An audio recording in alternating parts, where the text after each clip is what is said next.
नमस्कार, मैं हूं आपके साथ श्वेता शर्मा। दोपहर के इस वक्त समय हो चुका है उस मंच पर जहां हर दिन उठता है एक ऐसा सवाल जो सिर्फ बहस का नहीं होता है बल्कि आपकी सोच भी बदलता है। आज हम बात करने जा रहे हैं मध्य प्रदेश बीजेपी की, जिसमें ये तय हो चुका है लेकिन टीम अब तक अधूरी है। यानी कि हेमंत खंडेलवाल को प्रदेश अध्यक्ष बने 1 महीना बीत चुका है लेकिन जिला कार्यकारिणी के गठन पर अब भी ताले लटके हुए दिखते हैं। अब देखिए, सवाल ये उठ रहा है कि संगठन की बुनियाद ही अधूरी रह जाएगी तो प्रदेश की पूरी इमारत को आखिरकार कैसे खड़ा किया जाएगा। सवाल ये भी है कि क्या दिल्ली से हरी झंडी मिल चुकी है और प्रदेश में समीकरण फंसे हुए हैं। बीजेपी के संगठनात्मक गणित पर सवाल उठा और इन्हीं सवालों की चलिए शुरुआत करते हैं आज के मिड डे एजेंडे के साथ।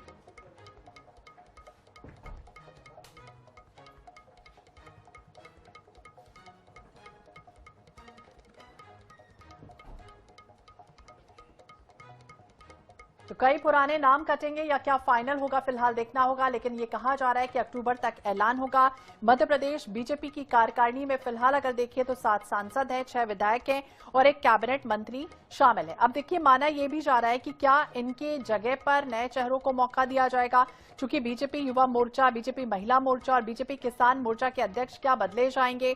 क्या इस बार अलग अलग जिलों से नए नेताओं के नाम भी सामने आएंगे, इस तरह की भी कयास है। वहीं ये भी माना जा रहा है कि जिस तरह से मंत्रिमंडल में बदलाव दिखा उसी तरह से क्या इस बार भी निगम मंडलों में बदलाव देखा जा सकता है, जहां पर वरिष्ठ और युवाओं का संतुलन यानी कि जो बैलेंस है वो किस तरह से बनाया जाएगा और महिलाओं को क्या इस बार निगम मंडल में पर्याप्त जगह दी जाएगी। मिड डे एजेंडा है जिसमें हम कई तरह के सवाल भी पूछेंगे। हमारे साथ मेहमान भी जोड़ेंगे, हम उनसे भी जानने की कोशिश करेंगे कि आखिरकार इतना जो विलंब है वो आखिरकार क्यों हो रहा है। क्या पुराने जो नाम है वो कटेंगे, नए चेहरे इसमें जुड़ेंगे। एक व्यक्ति एक पद की जो नीति है वो क्या दोहरी अपनाई जाएगी, जो दोहरी जिम्मेदारी संभाल रहे हैं उन पर क्या कुछ होगा।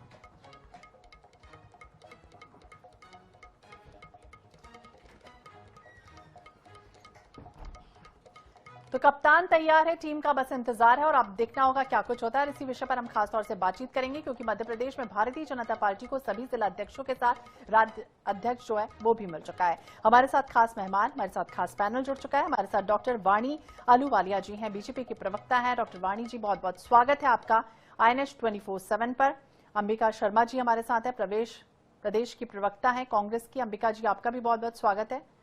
रमेश शर्मा जी हैं, वरिष्ठ पत्रकार। रमेश जी, आपका भी बहुत बहुत स्वागत है। और सबसे पहले अगर हम बात करें, हेमंत खंडेलवाल को बीजेपी प्रदेश अध्यक्ष बने तो 1 महीने से ज्यादा समय बीत चुका है लेकिन अब तक जिला कार्यकारिणी का जो गठन है वो नहीं हुआ है। सबसे पहले डॉक्टर वाणी जी, आपसे भी समझना चाहेंगे, चूंकि जब भी किसी को नई जिम्मेदारी मिलती है या फिर नई कार्यकारिणी का गठन होता है तो फिर वो अपने तरीके से टीम तैयार भी करता है और ऐसे में जिस तरह से हेमंत खंडेलवाल को नई जिम्मेदारी मिली तो जाहिर तौर पर वो अपनी नई टीम तैयार करेंगे लेकिन बहुत विलंब हो गया, क्या कहेंगे।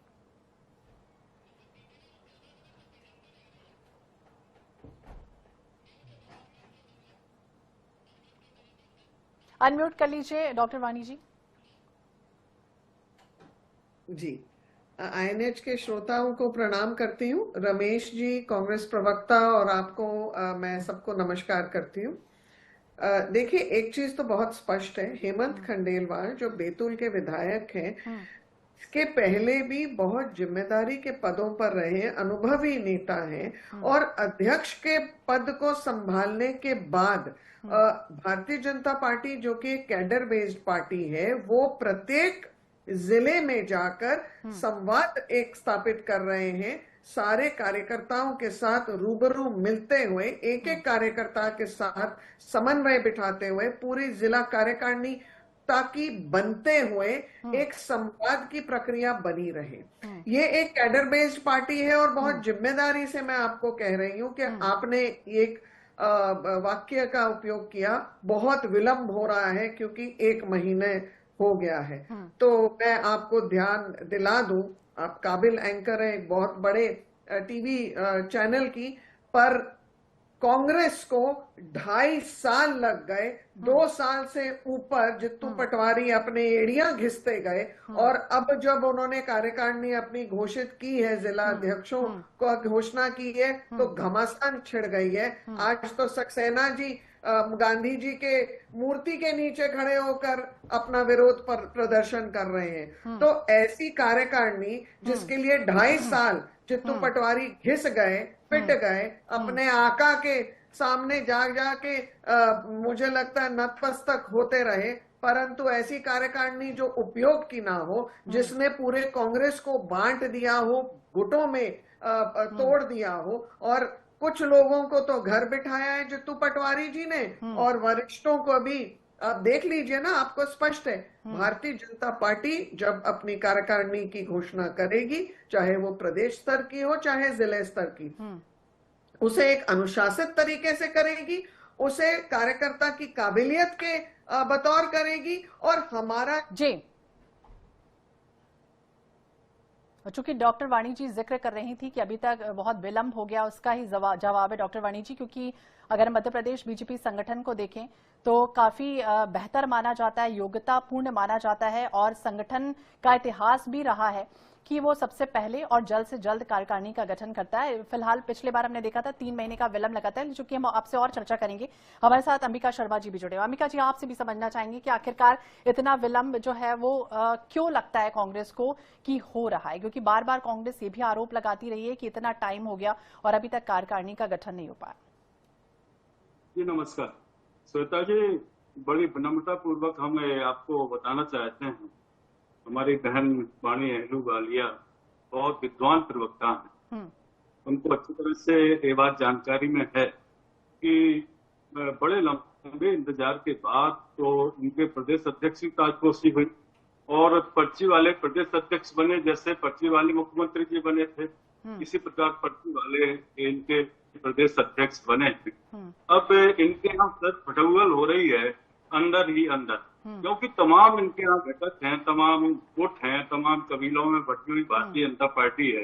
नरेंद्र सिंह तोमर जी का है, शिवराज सिंह जी का अलग गुट है, आपके कैलाश विजयवर्गीय जी का अलग गुट है, सिंधिया जी का अलग गुट है। तो इन लोगों को अपने लोगों को सेट करना है कार्यकारिणी में, इस वजह से इनके यहाँ इंतजार हो रहा है। स्वतंत्रता पूर्वक निर्णय लेने वाले अध्यक्ष ये नहीं है, ये बेचारे नाम मात्र के प्रतीकात्मक अध्यक्ष हैं, बड़े भले आदमी हैं, लेकिन लोग माने हमारे खंडेलवाल जी मजबूती के साथ कोई फैसला करें या अध्यक्षीय तेवर उसमें देखें, ऐसा कुछ है नहीं। अभी तो ये लग रहा है जैसे बगैर दूल्हे की बारात होती नहीं, दूल्हा अकेला घोड़ा पर बैठा हो और एक ही बाराती ना हो बारात, और तो कैसा अजीब लगेगा, जैसे बगैर टीम का कप्तान मैदान में खड़ा हो, टीम हो नहीं। ये लोग कैसे संघर्ष कर पाएंगे हमारी कांग्रेस पार्टी से? इन्होंने तो पहले ही अपनी हार स्वीकार कर ली है, क्योंकि जिस प्रकार से हमारी प्रदेश के युवाओं की टीम बनी है, पूरी मुस्तैदी के साथ पूरे सक्षम लोगों के को लिया है, जिस प्रकार से हमने अभी जिलाध्यक्षों के रूप में और प्रदेश कार्यकारिणी के पदाधिकारियों के रूप में हमारे जुझारू जीतू पटवारी जी के नेतृत्व कमेटी है, उसका कैसे ये लोग सामना कर पाएंगे? हमें नहीं लगता है कि इनकी जो कामियां हैं, जो खामियां हैं, जो नाकामियां हैं सरकार की, उनको हम लोग जनता के गवर्नमेंट में ले आएंगे, जनता को जगाएंगे, संघर्ष करेंगे और इस सरकार को भी जगाएंगे कि आप जो वादे करके जनता से आए हैं उनको आप पूरा करिए। हम लोग तो पूरी तरह लैस हैं युद्ध के मैदान में, बिल्कुल रणभेद बच गई है, ये लोग कुछ दबा के भाग रहे हैं, इनके पास सेना ही नहीं है, अकेला कप्तान क्या करेगा बेचारा। तो इनकी तो बड़ी बेचारी हालत है और इनको इस पर विश्लेषण करना चाहिए, क्यों नहीं बन पा रहा है। जब तक केंद्र की झंडी इनको नहीं लेकिन मिलेगी, वो तो आरोप लगा रहे कि कांग्रेस की इतनी दिन बाद बनी है, तो फिर हमारे में भी तो और विलंब अगर लग रहा है तो फिर उसकी चिंता करने की जरूरत नहीं है, डॉक्टर वाणी जी कह रही है। अंबिका, रमेश शर्मा जी भी हमारे साथ जुड़े हैं, वरिष्ठ पत्रकार है। रमेश जी, आपसे भी समझना चाहेंगे, चूंकि राजनीति को आप लंबे अरसे से देख रहे हैं, समझ रहे हैं, मध्य प्रदेश की राजनीति को अगर हम देखें तो जिस तरह से अभी हाल ही में अंबिका जी भी कह रहे हैं कि गुटबाजी है कहीं ना कहीं, और आपको भी याद होगा ग्वालियर संभाग में जब पहुंचे थे हेमंत खंडेलवाल, तो जिस तरह की स्थितियां वहां पर दिखी थी, जो समीकरण दिख रहा था, वहां उन्होंने साफ तौर पर ये कहा था कि सामंजस्य बनाकर रखे, अब किसी भी तरह की जो घालमेल की स्थितियां बनेंगी वो बर्दाश्त नहीं की जाएंगी। यानी ठीक तौर पर समझे तो ग्वालियर चंबल पर सब कुछ ठीक नहीं है। और इसके अलावा अगर हम बात करें इस कार्यकारिणी को लेकर, तो किस तरह का समीकरण दिखेगा? देखिए, मोटे तौर पर भाजपा को लेकर के दो बात हम मान सकते हैं। इसमें कोई शक नहीं कि भाजपा कैडर बेस्ड पार्टी है, और वो नीति सिद्धांत पर काम करती है। लेकिन चूंकि एक लंबे समय से सरकार में होने के कारण कार्यकर्ताओं की जो वृद्धि हुई है, उसमें अनेक कार्यकर्ता ऐसे हैं जो थोड़े महत्वाकांक्षी भी हैं, तो कहीं ना कहीं थोड़ा सा ये मिलावट तो आई है। और इसे हम मालवा में और मध्य भारत ग्वालियर संभाग में इसको हम देख भी सकते हैं, कहीं ना कहीं तो है। अब तो इसलिए जो उसको इनकार तो नहीं किया जा सकता। लेकिन अब दूसरा सवाल जो आता है कि कार्यकारिणी बनने में जो लेट हुआ है, तो वो लेट मुझे लग रहा है उसका कोई बहुत बड़ा कारण नहीं है। हमको कहीं ना कहीं दोनों पार्टियों में, कांग्रेस में और भाजपा में एक आधारभूत अंतर है। भाजपा अगर खुद को कैडर बेस्ड पार्टी कहती है, तो लेकिन उसके साथ साथ उसका कार्यकर्ता कहीं ना कहीं सांस्कृतिक मामलों में जोड़ा रहता है। ये जो पूरा महीना बीत गया, ये सावन का महीना बीत गया, इसमें आप अगर देखेंगे तो चाहे वो इंदौर का मामला हो, जबलपुर का मामला हो, महाकौशल का मामला हो, ग्वालियर का मामला हो, भाजपा के बड़े से बड़े नेता कहीं ना कहीं कांवड़ यात्रा में लगे हुए हैं, फिर वो राखी में लग गए, तो कहीं ना कहीं ये जो लग गए उस बीच में, तो उसका कारण सबसे ज्यादा विलंब हुआ है। और एक जो मुझे एक बात जो लग रही है, क्योंकि हेमंत खंडेलवाल जी के बारे में ये माना जाता है कि वो बोलते कम है और सुनते ज्यादा है, और जो वो बोलते हैं वो कहीं ना कहीं उसको सोच समझ के बोलते हैं और उस पर वो काम भी करते हैं। ये उनके कार्यकाल के बारे में माना जाता है। अभी जो खबरें आई हैं, उन्होंने यात्रा की है और यात्रा करने के साथ साथ उन्होंने स्थानीय लोगों से बातचीत भी की है। तो मुझे लग रहा है कि बातचीत करके जो स्थानीय फीडबैक आया है उसको लेकर के तो संगठन के वरिष्ठ लोगों से उसको परामर्श करेंगे। और तो मुझे जो लग रहा है, कार्यकारिणी कहीं ना कहीं उनके 3 भाग हो सकते हैं उनकी कार्यकारिणी में। एक भाग तो हो सकता है जो सक्रिय लोग हों, जिसमें 20, 25, 30 लोग हो सकते हैं, 50 लोग तक भी हो सकते हैं। और दूसरी फिर वो रख सकते हैं कि उसमें सम्मानित सदस्य के रूप में, विशेष आमंत्रित सदस्य के रूप में, ताकि सारे लोग उसमें एडजस्ट हो जाएं। तो मुझे जो लग रहा है कि इसके कारण उनको विलंब हो रहा होगा। तो इनका विलंब जो है, भाजपा का ये जो विलंब है, इसको बहुत ज्यादा असामान्य नहीं मानना चाहिए, ये सामान्य इसकी विलंब है। और मैं समझता हूँ ये एक यात्रा हेमंत जी की हो गई है, अब एक यात्रा हो गई है, अब उसमें एक दौर बाकी है अब वरिष्ठों से बात करने का। तो अब ये 15 अगस्त तो राखी निकल गई है, तो मैं समझता हूँ हफ्ते 10 दिन अभी उनको वरिष्ठों से और संगठन के खास तौर से उन लोगों से उनकी चर्चा करना होगी। और मैं समझता हूँ उसमें बहुत ज्यादा विलंब नहीं होगा। उस समन्वय आप अगर देखेंगे तो उनकी कार्यकारिणी में समन्वय होगा। जी तो बिल्कुल समन्वय दिखेगा। डॉक्टर वाणी जी, चूंकि आप रमेश जी को भी सुन रहे थे, विलंब भले ही ना मान रहे हो, लेकिन जिस तरह की बात उन्होंने की है कि कैडर बेस पार्टी है और सांस्कृतिक कार्यक्रम की वजह से हो सकता है कि देर हो गई हो, लेकिन अब मध्य का अध्यक्ष मिला हुआ है, तो ऐसे में दूसरे जो संभागों की अगर हम बात करें, चाहे वो क्षेत्र महाकौशल का हो या मालवा का हो या फिर अलग अलग जगहों की, तो किस तरह की स्थितियां, समीकरण बैठाने की जो कोशिश है वो उस कार्यकारिणी में होगी?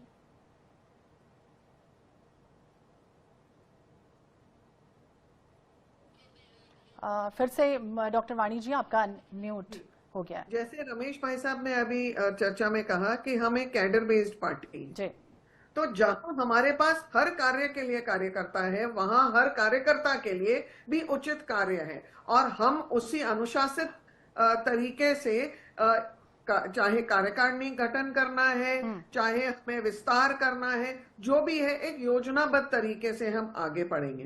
पर मैं अभी इसके पहले जो कांग्रेस प्रवक्ता को सुन रही थी, तो मुझे बड़े हास्यास्पद लग रहा है कि आत्म प्रवंचना, धोखा और शब्द आडंबर का जो सहारा लेकर ये जो खेल खेलते हैं, ये कितने, मतलब किस चेहरे और किस नजरिए से ये बोल सकते हैं एक विश्वसनीय चैनल के माध्यम से कि इनके यहाँ सब कुछ ठीक है और इन्होंने बहुत अच्छी नियुक्तियां की हैं। सत्य है कि जित्तू पटवारी ने वरिष्ठ नेताओं को घर पर बिठा दिया है, उन्होंने द्वंद्व के द्वार और अच्छे से खोल दिए हैं, और जो 2-3 वरिष्ठ नेताओं के बीच में जो मुझे लगता है मनमुटाव तो एक छोटा शब्द होगा, जो एक दुश्मनी थी कांग्रेस में, जो गुटबाजी थी, उसे उन्होंने अब बिल्कुल स्पष्टता से सड़क पर एक खुले चेहरा दे दिया है। आप ये देखिए कि अगर प्रदर्शन शुरू हो गए हैं इनके, अगर विरोध शुरू हो गए, झगड़े शुरू हो गए हैं, तो राहुल गांधी जो इनको दिशा निर्देश देने वाले हैं 2028 के लिए, वो सब खोखली बातें हैं, बेबुनियाद वायदे हैं। और कांग्रेस का तो आधार ये रहा है, नेहरू जी के ने भारत के सम्मान के साथ धोखा किया था। उन्होंने बलि चढ़ा दी थी भारत के सम्मान की। कांग्रेस के जितने भी अब वंशज हैं, चाहे राहुल गांधी जो खैर उसी परिवार से हैं, तो मुझे ये बताइए कि कॉपीराइट स्टैंप तो सिर्फ राहुल गांधी के पास होता है, इनके कौन से कार्यकर्ता के पास? डॉक्टर वाणी जी समझना अधिकार चाहते हैं, होता चूंकि है? हमारा आज का विषय है जिला कार्यकारिणी का गठन और उसको लेकर किस तरह का सामंजस्य बनाया जाएगा, किस तरह के समीकरण दिखेंगे, युवाओं को किस तरह से बेहतर जो प्रायोरिटी है वो दी जाएगी, नए चेहरों को क्या मौका दिया जाएगा, वो कार्यकारिणी को लेकर बताइए। जी, कार्यकारिणी को लेकर बताइए किस तरह का समीकरण और किस तरह का संतुलन जो है वो आपसे बैठाया बताया है, जाएगा। मैं आपको बोल चुकी हूँ कि हमारे पास हर कार्य के लिए कार्यकर्ता होता है और हर कार्यकर्ता के ठीक है, लिए अंबिका जी से भी समझते हैं। तो अंबिका वो जी, भी बोलिए। उनकी गुणवत्ता के अनुसार, वरिष्ठता के अनुसार, जरूरत के अनुसार ठीक है। बिल्कुल वैसे दिया जाएगा, ठीक है अंबिका जी। एक अनुशासित तरीके से। जी श्वेता जी, बड़े सम्मान के साथ मैं कह रहा हूँ, वाणी जी को सम्मान देते हुए मैं कह रहा हूँ कि देखिए इनके यहाँ सब कुछ ठीक नहीं चल रहा है। अभी तक निगमों की नियुक्तियां नहीं कर पाए थे, 2.5 साल हो गए इनकी सरकार को, 2-2.5 साल हो गए हैं, निगमों की नियुक्तियां नहीं करवाए, उसका भी कोई जवाब इनके पास नहीं होगा। ठीक है, अभी इनका राष्ट्रीय अध्यक्ष का भी चुनाव नहीं हो पाया है, तो और तमाम प्रकार की बातें प्रेस के माध्यम से जानकारी पब्लिक को मिल रही है कि कहीं संघ का दबाव है, कहीं संघ के और हमारे अमित शाह और मोदी जी के बीच में सब कुछ ठीक नहीं है। इस प्रकार से प्रदेश में भी सब कुछ ठीक नहीं है। हमारे यहाँ आप बता रहे हैं कि ये ठीक नहीं हुआ, वरिष्ठों का अपमान किया। आपके यहाँ क्या हो रहा है? आपके यहाँ गोपाल भार्गव जी कहाँ हैं, हम पूछना चाहते हैं। आपके यहाँ भूपेंद्र सिंह जी कहाँ हैं? आपके यहाँ अजय बिश्नोई साहब कहाँ हैं? और रहा सवाल मंत्रियों को अध्यक्ष बनाने का, तो आपने एक परंपरा शुरू की थी। आपको याद होगा बाबूलाल गौर जी जब मुख्यमंत्री थे तत्काल बाद आपने उनको मंत्री बना दिया था। कैलाश जोशी जी मुख्यमंत्री थे, उनको आपने मंत्री बना दिया था। ये कोई बात नहीं है। हमारे यहाँ जो जिस व्यक्ति से जहाँ काम लेना जरूरी समझती पार्टी, जहाँ उपयुक्त समझती वहां पर तैनात कर देती है। ऐसी कोई बात नहीं है। आप अपना घर देखिए, आप अपनी चिंता करिए और आप आगे बढ़िए। बहुत जल्दी आपकी कार्यकारिणी का गठन हो जाए, दो हाथ करने में मजा आएगा, क्योंकि आपकी बहुत नाकामियां हैं। सरकार डॉक्टर वाणी जी जवाब देंगे अंबिका जी।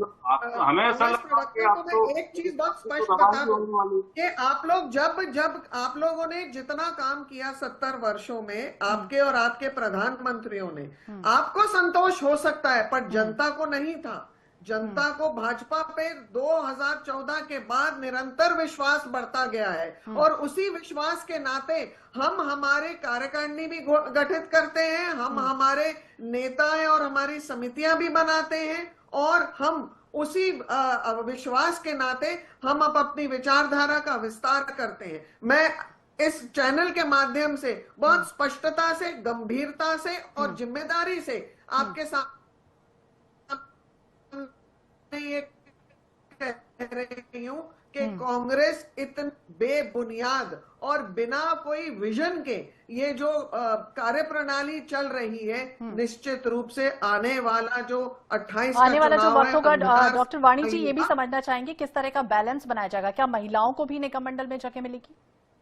बिल्कुल होगा, क्योंकि माननीय प्रधानमंत्री जी ने ये आश्वस्त किया है कि महिलाओं को 33% आरक्षण तो देना ही है, महिलाओं को मुख्य धारा में लाना है। महिलाओं के साथ युवाओं को, नए चेहरों को, हमें जो दलित हैं, जो वनवासी क्षेत्र के हैं, और आप पूरे भारतीय जनता पार्टी का अगर आप नेशनल परिप्रेक्ष्य से भी आप इवैल्यूएट करें तो हमने हर स्तर पर इन सब को बैलेंस करके सबको नेतृत्व का मौका दिया है। क्या एक बार एक नीति का जो सिद्धांत बीजेपी लेकर आई है उसमें जिनके पास 2 पद हैं उनको भी हटाकर एक ही पद किया जाएगा? देखिए, ये सब संगठन के निर्णय हैं और हेमंत खंडेलवाल जो एक बहुत अनुभवी अध्यक्ष है, इस संगठन पर निर्णय लेने के लिए वो उचित निर्णय लेने के लिए वो अपना समयबद्ध तरीके से उसको भी करेंगे। जी रमेश जी आपसे भी समझना चाहेंगे, क्योंकि किस तरह की कार्यकारिणी की रूपरेखा जो है वो दिखती हुई नए सिरे से दिखाई देगी, क्योंकि चुनौतियां इस समय खूब है। कई बार हेमंत खंडेलवाल को भी की जो नाराजगी वो हमने देखी है यदा कदा मंचों पर।